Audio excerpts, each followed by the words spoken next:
Bayangkan, seorang pemuda bersandal jepit dengan pakaian lusuh masuk ke kantor Mega. Ia membawa map plastik kusam dan wajah penuh harap, hanya ingin mendapat pekerjaan. Semua mata menilai sinis, beberapa pelamar tertawa, merasa lebih tinggi. Ia dihina, dicaci, direndahkan. Namun yang paling menusuk saat HRD berdiri dan berteriak. Berani-beraninya lulusan SD melamar kerja di perusahaan ternama. Bahkan buat bersih-bersih toilet pun kamu nggak pantas.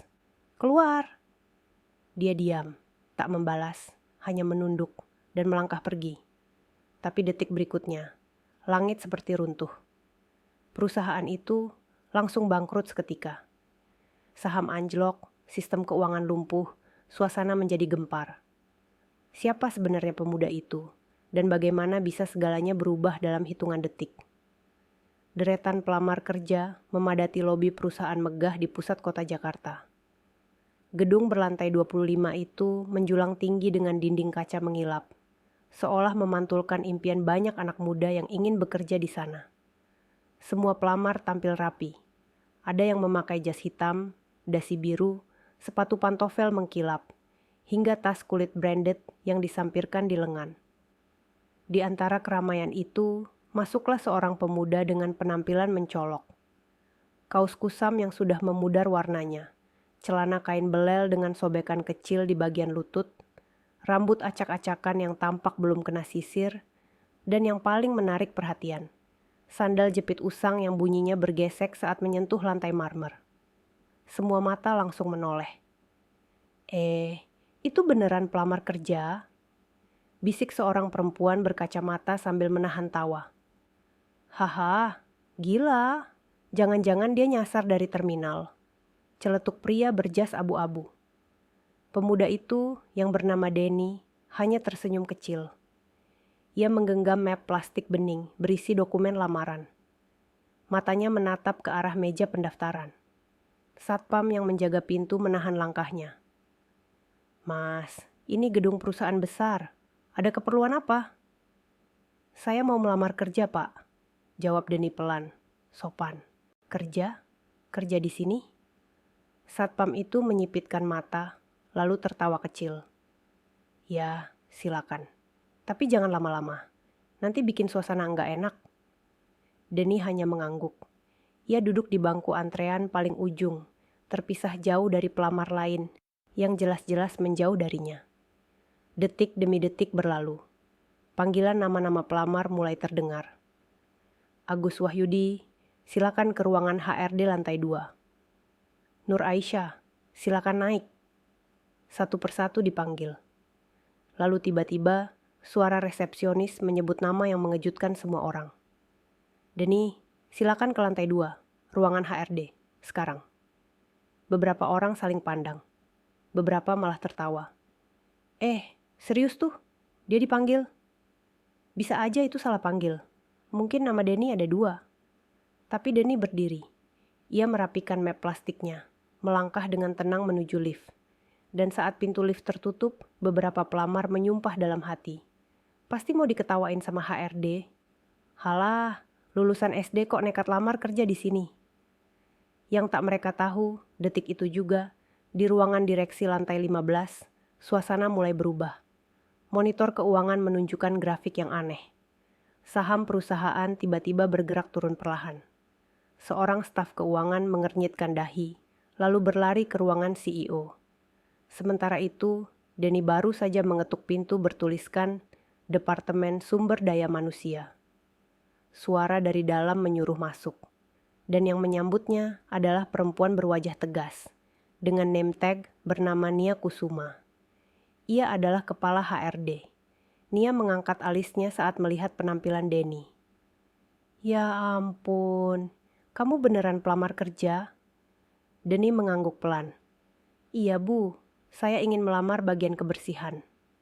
Nia tertawa keras. Bagian kebersihan? Kamu pikir perusahaan ini kekurangan tukang sapu? Semua orang di ruangan itu tertawa. 2 staf HRD lain bahkan merekamnya dengan kamera ponsel. Kamu lulusan apa? Tanya Nia dengan suara tinggi. Saya cuma lulusan SD, Bu. jawab Denny jujur. Tawa kembali pecah. Nia berdiri dari kursinya dan menunjuk Denny dari ujung kaki sampai kepala. Dengar ya, tempat ini bukan tempat buat orang seperti kamu. Bahkan buat bersihin toilet pun kamu nggak pantas. Keluar dari ruangan ini sebelum saya panggil satpam. Denny menunduk. Matanya memandang lantai. Lalu ia berkata, pelan, baik bu, saya keluar. Tapi saat Denny membuka pintu dan melangkah keluar, suara teriakan mengguncang lantai 2. Pak, ada notifikasi darurat. Investor terbesar perusahaan kita menarik semua dana. Semua mata menoleh, termasuk Nia. Wajahnya seketika memucat. Dan Denny hanya berjalan pelan di lorong itu, seolah-olah tak terjadi apa-apa. Di lantai 15, ruangan direksi yang biasanya tenang kini berubah menjadi medan perang. Suara printer berisik, bunyi notifikasi dari layar monitor berbunyi bersamaan, dan derap kaki para staf keuangan yang berlarian sambil membawa berkas. CEO perusahaan, seorang pria paruh baya bernama Pak Surya, menatap layar monitornya dengan napas memburu. Grafik saham jatuh drastis, dan lebih mengerikan lagi, muncul peringatan dengan warna merah menyala. Penarikan penuh dari akun investor utama, DR Corp. Pak Surya berdiri dari kursinya, wajahnya pucat. Ini nggak mungkin, gumamnya. Kepala keuangan masuk tergesa. Pak, semua dana DR Corp ditarik. Dalam hitungan detik, seluruh aset cair. Saya juga baru dapat info, mereka cabut dari semua proyek joint venture Tigra. Kepanam, connection kita. Hubungi mereka, sekarang juga. Sudah pak, tapi nomor yang biasa kita hubungi tidak aktif. Email juga tak ada balasan. Pak Surya menatap kosong. Tangannya gemetar saat memegang pinggir meja. Kalau DR Corp mundur, kita kehilangan 51% dana perusahaan. Semua direktur saling pandang. Ruangan itu seperti diselimuti kabut dingin. Sementara itu, lift di ujung lorong terbuka. Seorang staf dari lantai 2 masuk tergesa, membawa ponsel dengan layar menyala. Pak, saya harus lapor. Ini video baru dari ruangan HRD. Ia menyerahkan ponsel kepada Pak Surya. Video itu memperlihatkan seorang pemuda lusuh sedang berdiri di depan meja. Lalu muncul suara nyaring dari seorang perempuan. Lulusan SD, kamu pikir perusahaan ini tempat penampungan pengemis? Mata Pak Surya membelalak. Jangan bilang itu Denny. Semua orang di ruangan itu terdiam. Dia datang ke sini? Tanya Pak Surya lirih. Staf itu mengangguk. Iya pak, barusan. Dan sudah diusir dari ruangan HRD oleh Bunia. Pak Surya langsung membanting ponselnya ke meja. Gila, kenapa enggak ada yang ngasih tahu saya? Ia lalu berlari keluar ruangan. Di lantai 2, Denny sudah keluar dari ruangan HRD. Matanya tetap tenang. Tak ada marah, tak ada dendam. Ia menatap ke arah lobi dan berjalan pelan ke arah pintu keluar. Para pelamar masih duduk dan tertawa kecil, membicarakan kejadian tadi. Beberapa ada yang baru saja menonton potongan video yang beredar di grup mereka. Semua menertawakan Denny. Tapi tiba-tiba, suasana berubah saat suara lift berbunyi keras. Pintu terbuka dan muncul Pak Surya bersama beberapa stafnya. Matanya menyapu ruangan. Dan begitu ia melihat Denny, Pak Surya langsung menjatuhkan map dari tangannya. Semua pelamar menoleh, bingung. Lalu terdengar suara yang membuat jantung semua orang berhenti sejenak. Tuan Denny, Anda di sini? Suara itu bukan suara marah, bukan pula suara sombong, tapi suara penuh gemetar, penuh penyesalan. Denny menoleh, tersenyum pelan. Sudah lama ya Pak Surya. Semua pelamar berdiri dari tempat duduknya. Para staf HRD keluar dari ruangan, termasuk Bunia, yang tiba-tiba menyadari siapa pemuda yang tadi ia hina. Tunggu, dia siapa? Gumam salah satu pelamar. Pak Surya menunduk di hadapan Denny. Maafkan kami Tuan, kami tidak tahu kalau Anda akan datang langsung. Kami gagal menjaga etika perusahaan. Detik itu juga, dunia seperti runtuh bagi Bunia. Ia jatuh terduduk, wajahnya kehilangan warna. dan para pelamar hanya bisa ternganga menatap pemuda bersandal jepit yang baru saja mereka ejek. Semua orang di lobi ini berdiri membeku. Suasana yang semula dipenuhi canda dan tawa berubah menjadi sunyi mencekam. Wajah-wajah yang tadi penuh ejekan kini berubah pucat pasi. Mata mereka tak lepas dari sosok Denny, pemuda lusuh bersandal jepit yang ternyata disebut sebagai tuan oleh CEO perusahaan. Denny menatap Pak Surya dengan tenang. Saya tidak datang untuk menguji. Saya hanya ingin tahu apakah perusahaan ini masih punya rasa manusiawi. Pak Surya menunduk makin dalam. Keringat dingin membasahi pelipisnya. Kami salah besar, Tuan. Bunia melangkah maju dengan langkah gontai. Lututnya lemas. Wajahnya seperti kehilangan darah. Maafkan saya tidak tahu siapa Anda sebenarnya. Suaranya bergetar. Ia mencoba menyentuh tangan Denny, tapi Denny mundur satu langkah. Bukan soal siapa saya, tapi bagaimana kamu memperlakukan orang yang kamu anggap bukan siapa-siapa, jawab Denny pelan. Para pelamar kerja yang masih berdiri, satu persatu mulai tertunduk. Beberapa ada yang mencoba menyembunyikan wajah. Yang tadi tertawa paling keras, kini berdiri kaku dan menyesal. Pak Surya menarik napas berat. Tuan Denny, saham Anda, penarikan tadi, bisakah kami bicarakan ulang? Jika perusahaan ini jatuh, akan banyak karyawan kehilangan pekerjaan. Denny menghela napas. Matanya melirik ke arah staf HRD, lalu kepada pelamar. Aku akan bicara, tapi bukan sekarang. Aku ingin keliling gedung ini dulu, sendiri. Semua orang menyingkir memberi jalan. Denny melangkah perlahan, melewati jajaran meja resepsionis, ruangan meeting, lalu naik ke lantai atas. Langkahnya tenang, tapi sorot matanya menyimpan luka lama. Setiap ruangan yang ia lewati membuatnya teringat pada masa lalu. Dulu, ia pernah berdiri di depan gedung megah seperti ini, bukan sebagai pelamar, tapi sebagai tukang sapu jalanan.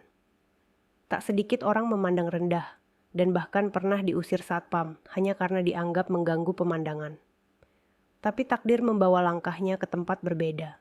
Saat usianya 20, Denny menolong seorang pria asing yang kecopetan di terminal. Pria itu ternyata seorang investor besar asal luar negeri. Sejak itu, hidup Denny berubah. Ia diberi kesempatan belajar, dikenalkan ke dunia investasi, lalu dipercaya memegang saham perusahaan besar, termasuk perusahaan ini. Namun satu hal yang tak pernah berubah, ia tetap memilih hidup sederhana. Dan hari ini, ia sengaja datang sebagai dirinya yang dulu. Tanpa jas, tanpa mobil, tanpa pengawal. Di lantai 7, Denny berdiri di depan jendela besar. Ia melihat ke arah bawah, melihat ratusan karyawan masih sibuk. Mereka tak tahu apa yang sedang terjadi. Tak tahu bahwa sebentar lagi, dunia mereka bisa saja runtuh. Saat ia kembali ke lobi, suasana sudah berbeda. Bunia duduk di kursi dengan wajah sembab. Para pelamar sudah tak ada yang bersuara, dan Pak Surya berdiri tegak menunggu. Tuan Denny, suara Pak Surya pelan, penuh harap. Kumpulkan semua staf ke ruangan meeting utama. Saya ingin bicara di depan mereka semua, kata Denny tegas. Baik, Tuan. Dalam waktu 20 menit, semua manajer, staf, hingga beberapa direksi berkumpul di ruangan meeting utama. Kursi-kursi penuh. Suasana tegang. Denny melangkah masuk. Ia berdiri di depan, hanya memegang map plastik lusuh yang ia bawa dari awal. Semua mata menatapnya. Tak ada yang berani bicara. Hanya detak jam dinding yang terdengar jelas. Lalu Denny membuka mulutnya, dan kalimat pertama membuat jantung semua orang berdegup kencang. Saya bukan datang untuk menghancurkan perusahaan ini, tapi hari ini saya ingin membuka semuanya. Tentang siapa saja yang selama ini menyembunyikan borok di balik kemegahannya. Suasana ruangan meeting mendadak membeku. Semua karyawan duduk kaku di kursinya. Tak ada satu pun yang bersuara. Beberapa dari mereka mencuri pandang ke kanan kiri, berharap nama mereka tidak akan disebut. Denny berdiri di depan layar proyektor. Map lusuh di tangannya kini terbuka. Lembar demi lembar ia keluarkan dan letakkan di atas meja. Saya bukan auditor, bukan juga pengawas, ucapnya tenang. Tapi saya punya hak melihat laporan perusahaan ini, karena saya adalah pemegang saham utama. Mata para manajer mulai membesar. Beberapa terlihat saling berbisik. Pak Surya menunduk, tak berani menatap siapapun. Denny melanjutkan. Saya minta tim keuangan membuat rangkuman semua pengeluaran dan alokasi dana 2 tahun terakhir. Dan saya kaget melihat datanya. Tiba-tiba layar proyektor menyala. Grafik demi grafik ditampilkan. Lalu muncul satu nama, Yusuf Hartanto. Divisi marketing, gumam seorang karyawan. Denny menunjuk layar. Saudara Yusuf, dalam catatan ini Anda telah mencairkan dana promosi 2 miliar rupiah.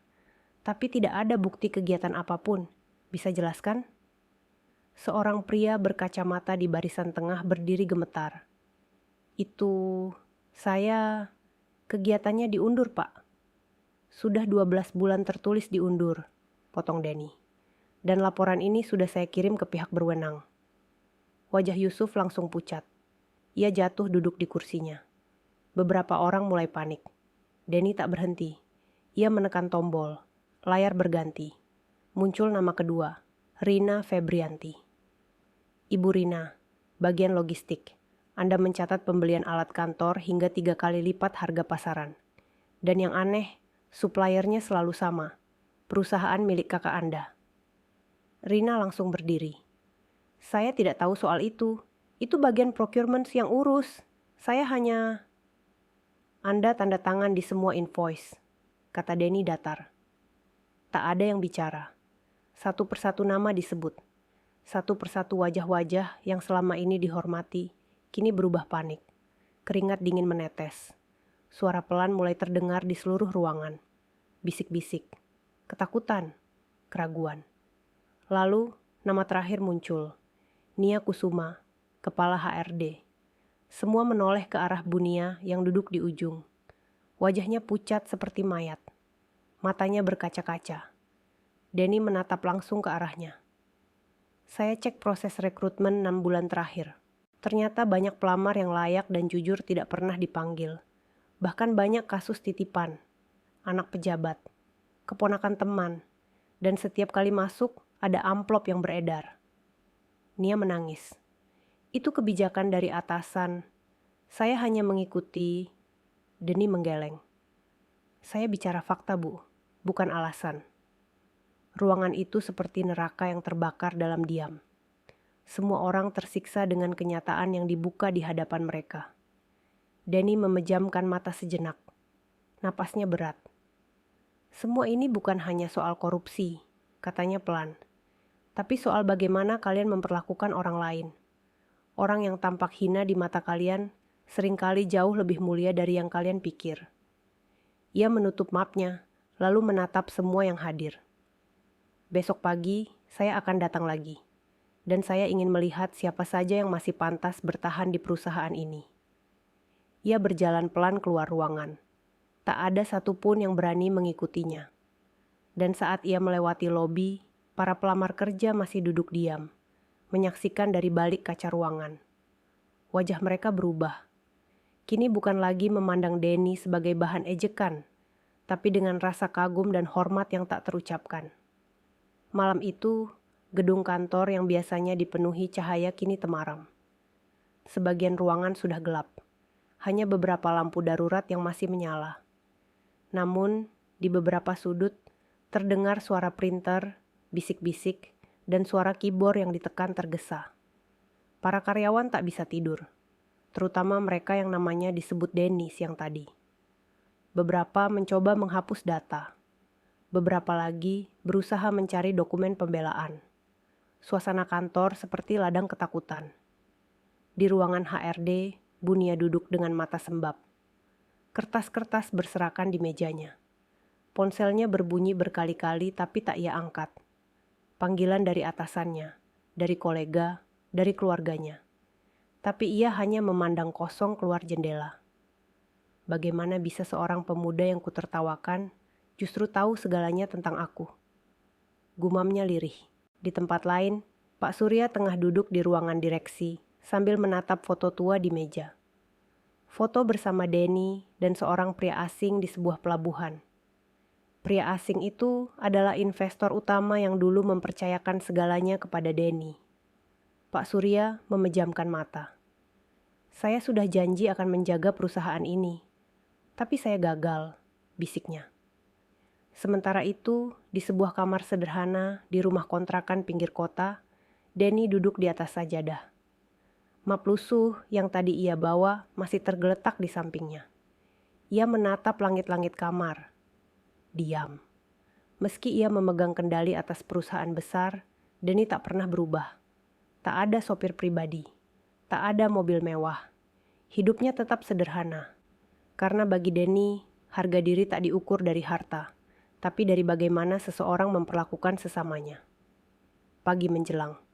Matahari baru menyembul di ufuk timur. Gedung perusahaan kembali terang. Namun kali ini, suasananya berbeda. Di lobi, para pelamar kembali datang. Beberapa wajah lama tampak kembali dengan pakaian lebih rapi. Namun, tak ada yang tertawa lagi. Semua diam. Semua menunggu. Denny datang tepat pukul 8. Kali ini masih dengan pakaian yang sama. Kaos kusam, celana lusuh, dan sandal jepit yang sama. Tapi tidak ada yang berani mencibir. Semua langsung berdiri saat ia melangkah masuk. Pak Surya menyambut di depan pintu. Semua staf sudah berkumpul di aula utama, katanya pelan. Denny mengangguk. Mereka berjalan berdampingan menuju aula. Di dalam, lebih dari 100 karyawan sudah duduk rapi. Tak ada yang bicara. Semua menunggu. Denny berdiri di depan mereka. Ia menatap satu persatu wajah yang hari sebelumnya tertawa saat ia dihina. Dan kini, semua wajah itu tertunduk. Saya akan umumkan keputusan saya, kata Denny perlahan. Semua menahan napas. Denny menaruh mapnya di atas meja. Lalu berkata, mulai hari ini saya akan ambil alih penuh posisi pemegang saham aktif. Saya tidak akan mencabut dana saya. Tapi saya akan membangun ulang perusahaan ini dari dalam. Dan semua yang tidak jujur akan keluar. Ruangan bergemuruh. Semua saling pandang. Yang pernah menindas, memeras, menipu, menyuap. Silakan kalian pamit baik-baik. Saya beri waktu sampai sore nanti. Detik itu juga, belasan orang berdiri dan keluar. Tanpa bicara, tanpa protes. Dan Denny berdiri tegak, menyaksikan mereka meninggalkan ruangan. Para karyawan lain yang tersisa mulai bertepuk tangan perlahan. Mereka tahu, era baru telah dimulai. Di antara kerumunan itu, seorang pelamar kerja berdiri dan maju. Ia mengenakan baju sederhana, membawa map plastik yang sama seperti Denny. Tuan, saya tidak punya ijazah tinggi, tapi saya mau bekerja jujur. Denny tersenyum. Itu lebih dari cukup. Hari itu, untuk pertama kalinya dalam sejarah perusahaan, ruang lobi dipenuhi pelamar kerja yang tak lagi berpakaian mewah, tak lagi berdasi, dan tak lagi menenteng map mahal. Yang datang justru mereka yang selama ini tak pernah dilirik. Tukang parkir, mantan kuli bangunan, lulusan madrasah kecil di kampung, hingga ibu rumah tangga yang ingin belajar bekerja. Semuanya mendaftar ulang. Dan kali ini, tanpa ada pandangan sinis, tanpa ada cemoohan. Denny duduk di ruang interview, ditemani beberapa staf yang sejak awal bersikap adil dan tidak terlibat dalam kecurangan. Ia mewawancarai pelamar satu persatu, dengan mata yang tajam tapi hati yang hangat. Apa motivasimu bekerja di sini? Tanya Denny pada seorang pemuda dengan jaket kusam. Saya cuma ingin bantu ibu saya, Pak. Dia sudah tua. Saya belum pernah kerja di kantor, tapi saya mau belajar. Denny mengangguk. Kamu mulai besok. Tak ada lagi seleksi berdasarkan status atau gelar. Denny mencari hati yang jujur, bukan lembar ijazah. Di lantai atas, Bunia mengemasi barang-barangnya.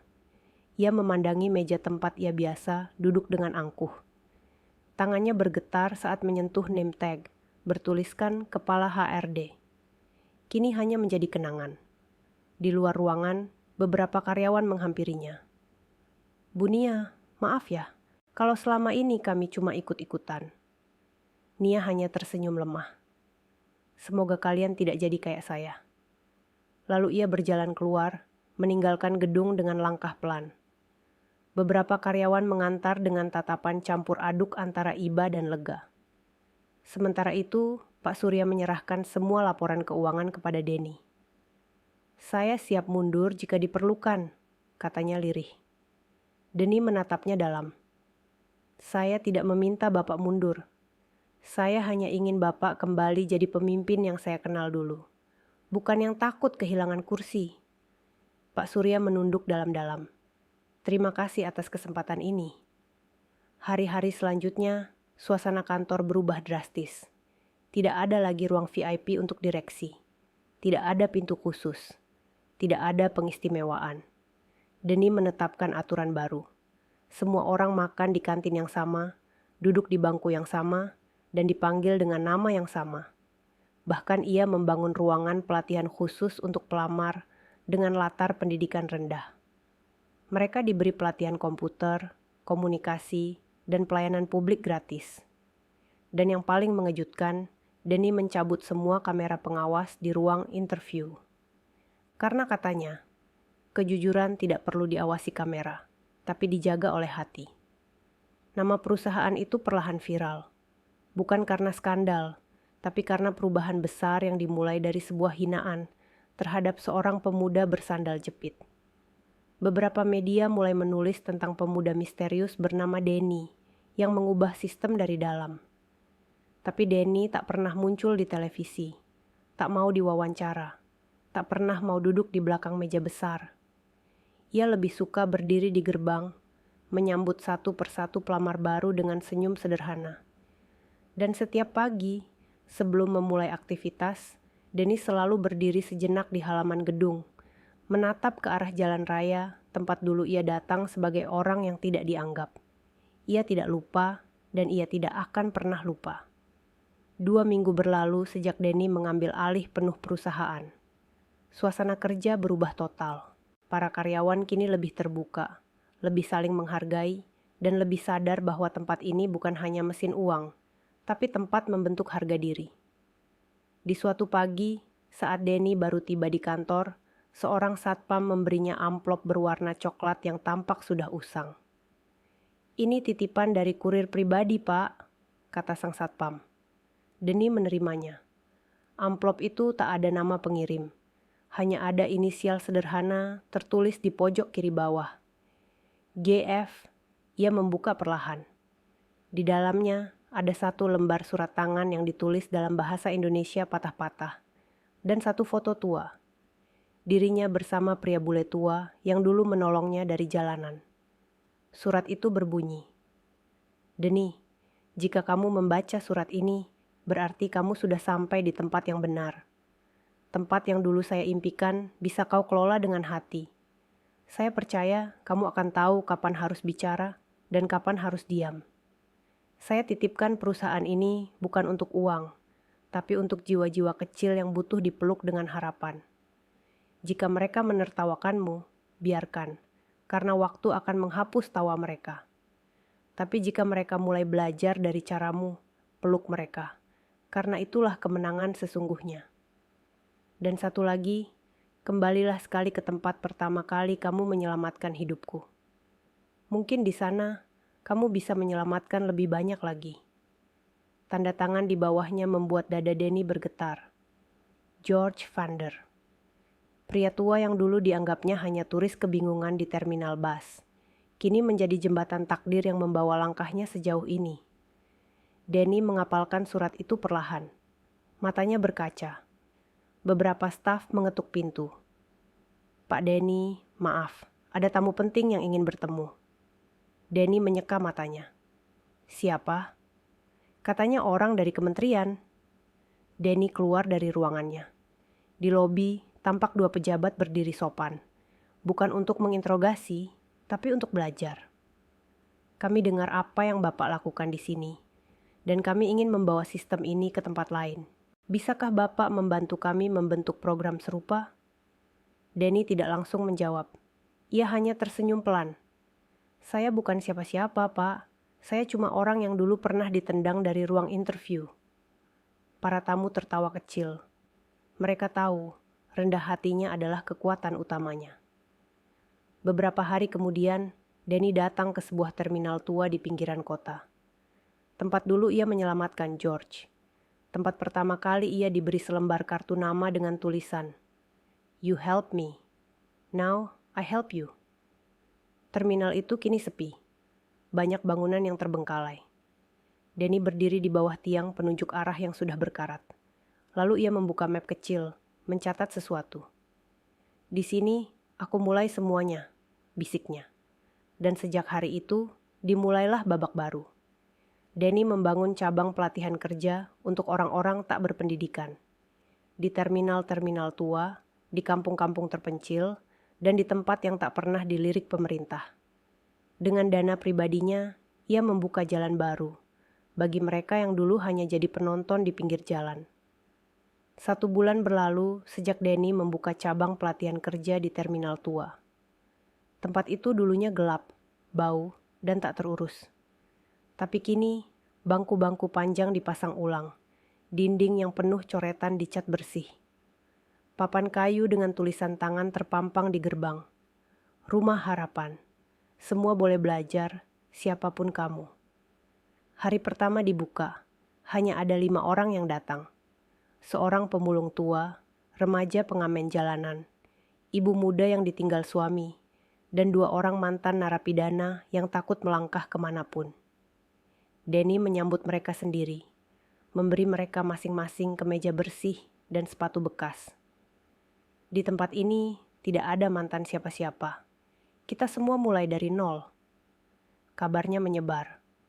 Dalam waktu seminggu, puluhan orang datang. Semua yang pernah dilupakan, kini diberi tempat. Sementara itu, di kantor pusat, suasana makin hangat. Sistem baru yang diterapkan Denny berjalan perlahan, tapi pasti. Tak ada lagi laporan fiktif. Absensi manual diganti dengan tatap muka. Bahkan, posisi kepala HRD tak lagi diisi dengan gelar S2 atau lulusan luar negeri, tapi oleh seorang janda anak 2, yang dulu pernah ditolak mentah-mentah oleh Bunia karena cuma lulusan SMK. Namanya Bu Lucy. Orangnya tenang, sabar, tapi tegas. Dan para karyawan cepat sekali menghormatinya. Karena semua keputusan Bu Lucy bukan untuk pamer kekuasaan, tapi untuk memelihara rasa.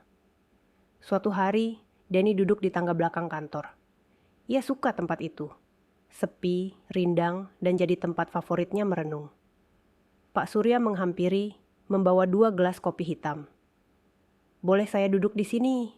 tanyanya. Denny mengangguk. "Saya masih ingat, Tuan," ujar Pak Surya pelan. "Waktu itu kamu datang ke ruangan saya, bawa sepatu bolong, tapi matamu bersinar." Denny tersenyum kecil. "Itu satu-satunya sepatu saya waktu itu." "Saya bodoh, Denny," ujar Pak Surya. "Saya lupa, cahaya orang jujur enggak kelihatan dari bajunya." Mereka terdiam. Hanya suara angin yang melewati sela-sela pohon. "Sekarang banyak perusahaan mulai tanya ke saya," lanjut Pak Surya. "Mereka ingin sistem yang kamu buat. Mereka mau belajar. Kamu siap kalau ini berkembang besar?" Denny menatap langit. "Saya siap. Selama kita tidak pernah lupa siapa yang kita tolong pertama kali." Di malam hari, Denny menutup kantornya lebih awal, lalu pergi ke satu tempat, rumah kecil di pinggiran rel kereta, tempat ia dibesarkan oleh ibunya seorang diri. Rumah itu kini kosong. Ibunya sudah wafat beberapa tahun lalu. Ia duduk di depan pintu tua, mengusap bingkai foto usang. "Bu, anakmu dulu dihina, ditendang, dan diusir. Tapi sekarang anakmu membuka pintu buat orang-orang seperti kita." Ia tersenyum sendiri, meski matanya basah. Dan esoknya, Denny kembali bekerja, seolah tak terjadi apa-apa. Karena bagi Denny, kemewahan bukan soal gaji atau jabatan, tapi saat ia bisa menepuk bahu seseorang dan berkata, "Kamu pantas diberi kesempatan." Suatu siang yang terik, Saat semua karyawan sibuk makan siang di kantin sederhana perusahaan, seorang laki-laki tua datang tertatih-tatih ke gerbang depan. Tubuhnya kurus, bajunya lusuh, dan kakinya gemetar. Ia membawa tas gendong kecil yang tampak sobek di beberapa sisi. Satpam menahan langkahnya. "Bapak cari siapa?" Lelaki itu menarik napas panjang. "Saya dengar, ini kantor yang menerima siapapun yang ingin bekerja. Benar?" Satpam menatapnya ragu. Ia hendak menjawab, tapi Denny kebetulan lewat dari arah dalam. "Pak, sini!" ucap Denny sambil mengangkat tangannya. Lelaki tua itu menoleh, dan saat mata mereka bertemu, Denny tertegun. Ia mengenali wajah itu, wajah yang sangat akrab di masa kecilnya. Lelaki itu adalah tetangga ibunya dulu, yang pernah mengusirnya dari halaman rumah karena dianggap anak pengganggu. Yang dulu berkata, "Kamu nggak akan jadi siapa-siapa." Tapi hari ini, lelaki itu datang dengan kepala tertunduk. "Kamu Denny?" tanya si lelaki tua. Denny mengangguk. "Iya pak, saya Denny." Lelaki itu menjatuhkan tasnya. Suaranya bergetar. "Saya nggak punya siapa-siapa lagi. Anak saya nggak mau urus saya. Saya cuma mau bersihin halaman, menyapu pak. Apa saja, asal bisa makan." Denny menatapnya lama. Lalu ia berjalan mendekat dan memeluk lelaki itu tanpa berkata apa-apa. Semua yang menyaksikan di dekat kantin terdiam. Beberapa mulai meneteskan air mata. Denny meletakkan tangannya di pundak lelaki itu. "Pak, di sini nggak ada yang nyapu demi makan. Di sini kita kerja karena kita berharga." Sejak hari itu, lelaki itu tinggal di salah satu kamar staf. Ia diberi tugas ringan, tapi yang lebih penting, ia diberi tempat untuk merasa dihargai. Dan yang menarik, ia kini jadi motivator kecil di ruang pelatihan. Setiap pagi, sebelum kelas dimulai, ia berdiri di depan sambil berkata, "Kalau saya yang pernah menghina anak ini saja dimaafkan, apalagi kalian yang belum pernah salah padanya." Para peserta tertawa. Suasana ruang pelatihan jadi lebih hangat. Di sisi lain kota, beberapa tokoh bisnis mulai bertanya-tanya soal perusahaan yang tidak mencetak laba besar, tapi disukai rakyat. "Apa ini cuma pencitraan?" tanya seorang pengusaha dalam seminar. Namun seorang peserta lain menjawab, "Bukan, ini bukan pencitraan, ini gerakan." Nama Denny makin dikenal, tapi ia menolak semua ajakan wawancara. Satu-satunya permintaan yang ia sampaikan ke semua tamu yang datang adalah, "Jangan lihat saya, lihat orang-orang yang saya buka pintunya. Mereka yang layak kalian bantu." Dan hari itu, salah satu tamu yang datang adalah seorang remaja laki-laki, kurus, mengenakan kaos bolong tanpa alas kaki. Ia berdiri di depan ruang pelatihan. Tubuhnya gemetar. Saya dengar di sini nggak penting ijazah, tapi niat. Denny berdiri dari tempat duduknya, menatap remaja itu dengan senyum lebar. "Kalau kamu punya niat, sini duduk di sebelah saya." Pagi itu, ruang pelatihan yang dulunya sepi, kini tak muat menampung peserta. Orang-orang berdatangan dari berbagai tempat. Ada yang naik angkot dari ujung Tangerang. Ada yang berjalan kaki dari rawa-rawa. Ada pula yang rela tidur di empran terminal semalam hanya demi ikut kelas pagi. Semua duduk bersila di atas lantai, beralaskan karpet tipis. Di depan mereka, papan tulis yang dicat ulang seadanya, dan meja kecil tempat Denny duduk menyapa satu persatu.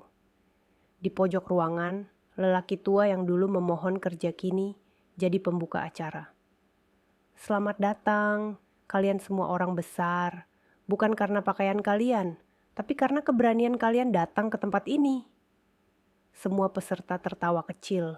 Suasana hangat, tak ada tekanan, tak ada rasa minder.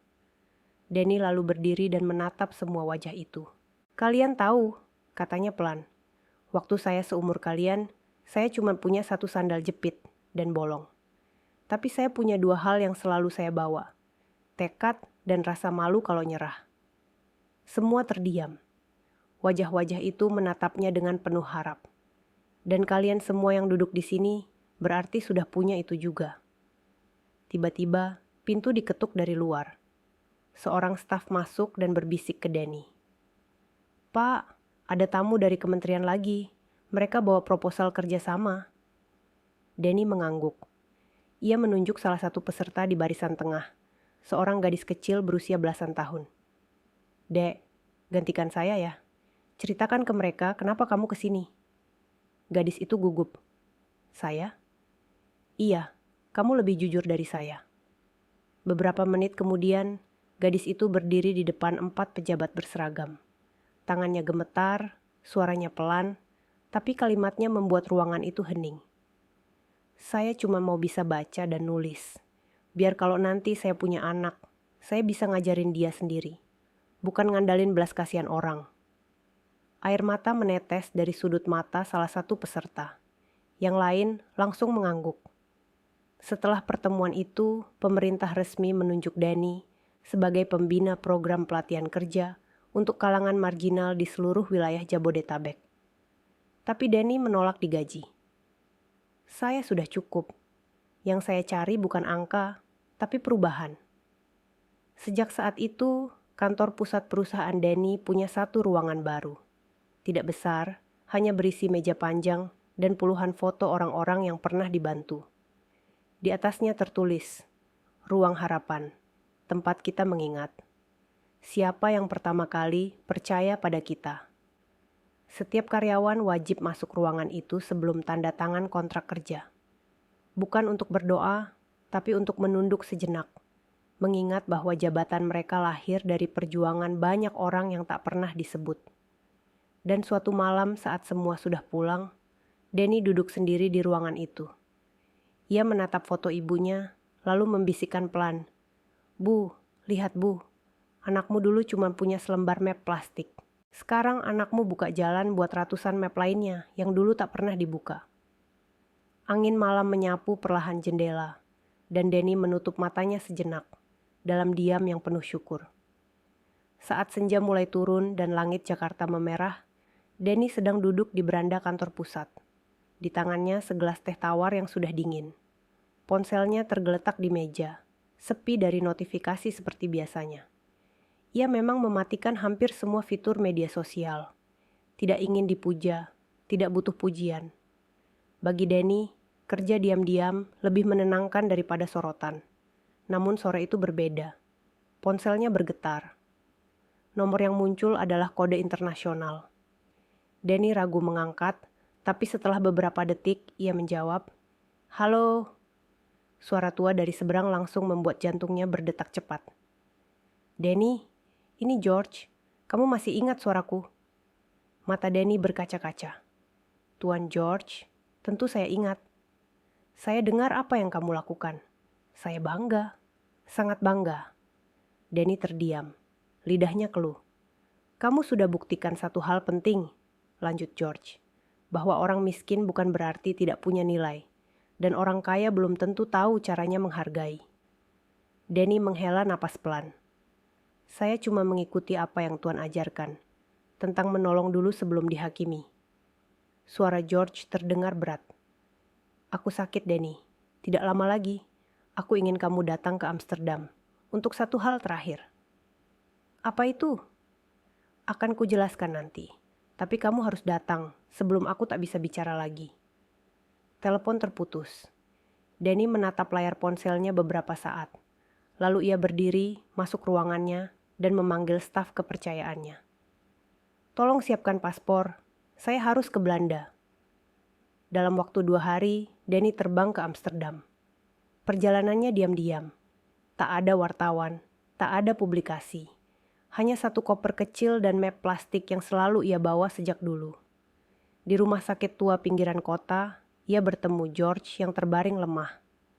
Tubuhnya kurus, namun matanya masih tajam seperti dulu.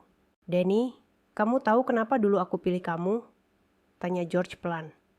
Denny menggeleng. "Karena waktu kamu menolongku, kamu tidak tanya siapa aku. Kamu tidak minta balasan. Kamu cuma bilang, 'Bapak enggak apa-apa,' dengan wajah yang tulus." Air mata Denny menetes perlahan. "Dan dunia butuh lebih banyak orang yang seperti itu," ujar George sambil menggenggam tangan Denny. Lalu ia mengulurkan amplop kecil. Ini bagian terakhir dari amanatku. Isi amplop itu adalah surat legal pengalihan kepemilikan atas 5 perusahaan internasional milik George ke nama Danny. Gunakan untuk bangun dunia yang lebih adil, bukan mewah, tapi adil. Dan malam itu, George menutup mata untuk terakhir kalinya. Danny berdiri di dekat jendela. Salju turun pelan, tapi hatinya justru hangat. Karena di dadanya, sebuah janji besar baru saja dititipkan. 2 minggu setelah kepulangannya dari Amsterdam, Danny kembali ke kantor pusat dengan wajah lebih tenang, namun tatapannya jauh lebih dalam.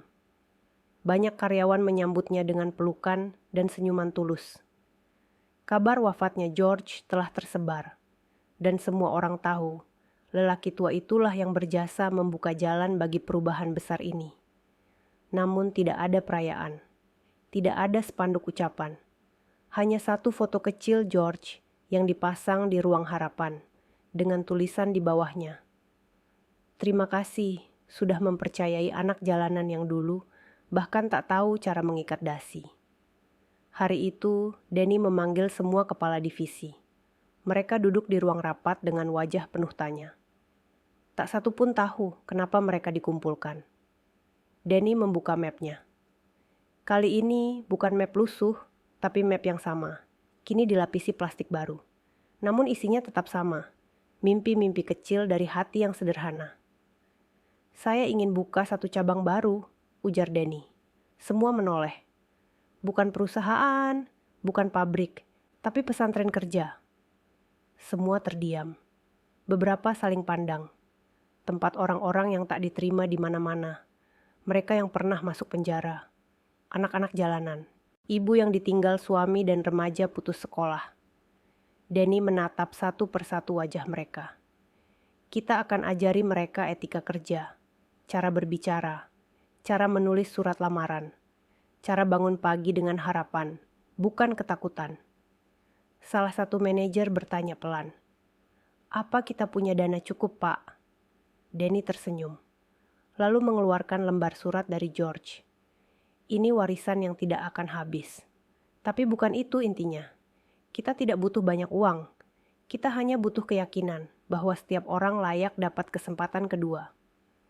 Tak lama, pembangunan pesantren kerja dimulai. Lokasinya berada di lahan bekas kumuh yang dulu dianggap tak berguna. Kini berdiri bangunan sederhana bercat putih, bertuliskan, pesantren kerja. Di sini semua orang mulai dari nol. Dan benar saja, datanglah mereka yang tak diterima di tempat lain. Pemuda dengan tato penuh di lengan. Ibu muda yang membawa anaknya karena tak ada yang menjaga. Bapak tua yang sudah takut angkat semen, tapi ingin jadi satpam. Danny menyambut mereka semua, satu persatu.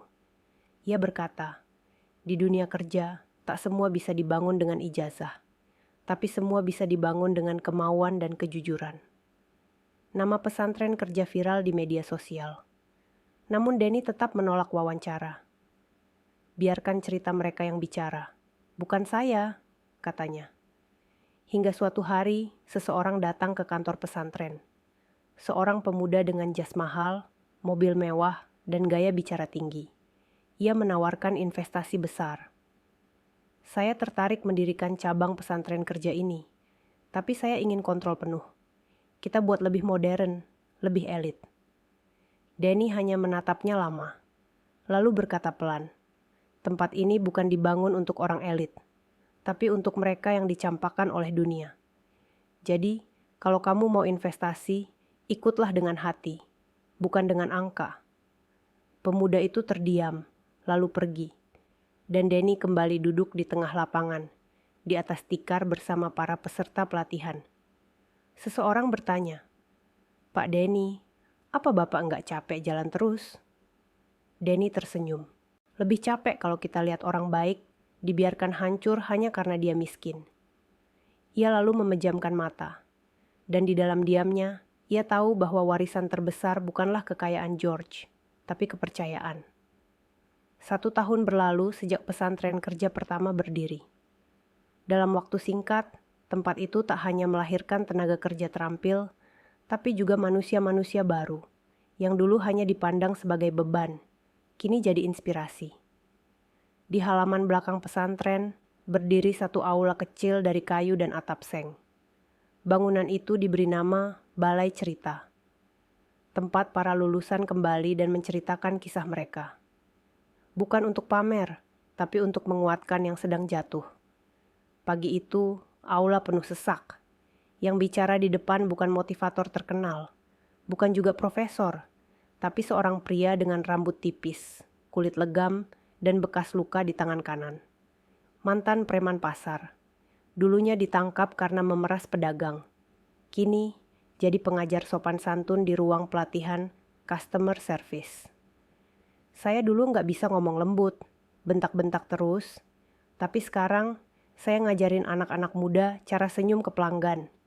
Ucapnya sambil tertawa, membuat seluruh peserta ikut tersenyum. Di pojok ruangan, Denny duduk memperhatikan. Matanya berbinar. Lalu ia memanggil seorang anak laki-laki berumur 10 tahun yang duduk paling depan. "Kamu datang sama siapa?" tanya Denny. "Saya sendiri, Pak. Saya tinggal di rumah singgah dekat rel. Tapi saya pengen belajar ngelas. Saya mau bantu orang bikin bengkel." Denny mengusap kepala anak itu. "Mulai besok, kamu belajar sama Pak Abdul, pengajar ngelas terbaik kita." Anak itu tersenyum malu. Di luar gedung, antrean makin panjang. Ratusan orang datang tiap minggu, dari kalangan yang dulu tak dianggap. Mereka datang bukan minta bantuan, tapi minta kesempatan. Beberapa perusahaan besar mulai menghubungi Denny, menawarkan kerjasama untuk menerima lulusan pesantren kerja. Salah satunya, justru perusahaan tempat Denny dulu pertama kali ditertawakan. Kini mereka datang dengan wajah berbeda. "Kami ingin rekrut lulusan dari tempat Bapak," kata manajer HRD perempuan yang baru. Denny hanya menjawab singkat, "Jangan cuma rekrut, tapi hormati." Suatu sore, seorang wartawan datang dengan niat membuat dokumenter. "Bolehkah saya wawancara Bapak Denny secara langsung?" Denny menolak dengan senyum ramah. "Ceritakan saja mereka, orang-orang yang dulu dicaci, lalu berubah karena diberi jalan." Wartawan itu lalu mewawancarai seorang wanita muda bernama Siti. Dulu ia penjaga parkir ilegal di pasar. Kini jadi kepala divisi keuangan di salah satu cabang koperasi binaan pesantren kerja. "Apa yang paling mengubah hidup Mbak Siti?" tanya sang wartawan. Jawabannya membuat semua yang menonton tayangan itu meneteskan air mata. "Pertama kali saya dipanggil Bu, bukan Hei. Saya tahu hidup saya sudah berubah." Tayangan itu viral. Pesantren kerja kini berkembang ke berbagai kota. Tapi Denny tetap di tempat pertama, kantor sederhana dekat terminal tua. Setiap pagi, ia datang lebih dulu. Menyiapkan lantai aula, merapikan tanaman di depan ruang harapan, dan menyambut peserta baru dengan satu kalimat yang tak pernah ia ubah sejak hari pertama. "Selamat datang. Di sini, kamu tidak dilihat dari masalahmu, tapi dari keberanianmu melangkah hari ini." Di ujung hari, Denny berjalan menyusuri jalan kecil di belakang kantor. Tempat sunyi yang ia jaga untuk merenung. Ia menatap langit. Senyum kecil menghiasi wajahnya. Ia tahu perjalanannya belum selesai. Tapi hari itu, ia merasa cukup. Karena yang dulu pernah dihina, kini menjadi pelita. Dari kisah ini kita belajar bahwa jangan pernah meremehkan seseorang hanya karena penampilannya. Harga diri tidak diukur dari pakaian, gelar, atau harta. Tapi dari ketulusan, niat baik, dan bagaimana kita memperlakukan sesama manusia. Karena seringkali, orang yang kamu rendahkan hari ini, justru orang yang akan mengujimu esok hari.